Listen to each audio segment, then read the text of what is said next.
Bonjour tout le monde, dans le cadre d'une activité de langue, je vais vous expliquer une autre catégorie des figures de style. Il s'agit bien sûr des figures de style d'atténuation et on va commencer par l'euphémisme. Donc, qu'est-ce que l'euphémisme? À quoi sert-il? Et quel est l'effet recherché par cette figure de style?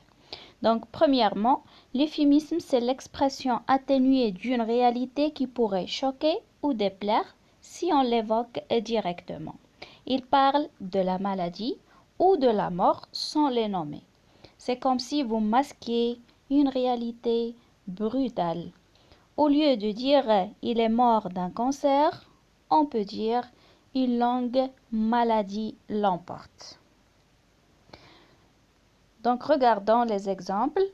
Son père est décédé l'année dernière. Donc on a utilisé est décédé au lieu d'utiliser son père est mort l'année dernière.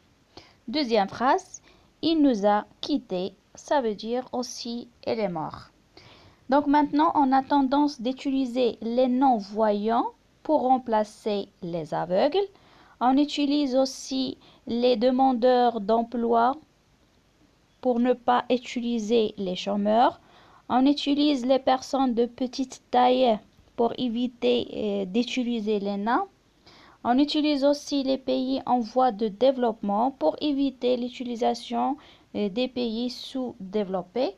Vous avez le dernier exemple qui remplace toujours la mort, c'est rendre le dernier soupir. Donc passons maintenant à la deuxième figure de style d'atténuation, c'est la litote. Donc qu'est-ce que la litote toujours? À quoi sert-il et quel est l'effet recherché par cette figure de style? Donc, avec la litote, on dit peu pour en exprimer davantage, souvent en utilisant la forme négative. Le but de la litote, c'est en dire moins pour suggérer plus. C'est le contraire de l'hyperbole qui amplifie, qui exagère.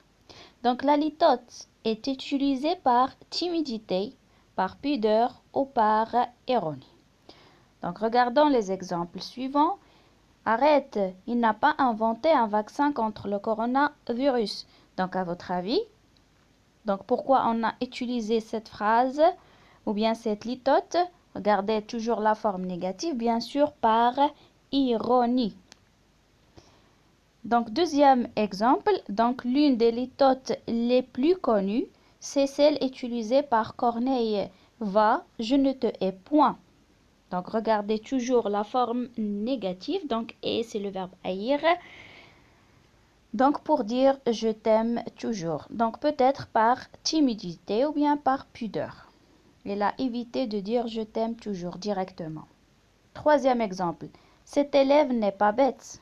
Donc pour dire qu'il est intelligent. Dernier exemple, il n'est plus tout jeune pour éviter de dire il est vieux. Donc bref, les figures de style d'atténuation créent les effets opposés des figures d'amplification. Ils visent à réduire la force de certains mots ou de certaines expressions. Il existe deux figures de style d'atténuation, l'euphémisme et la litote.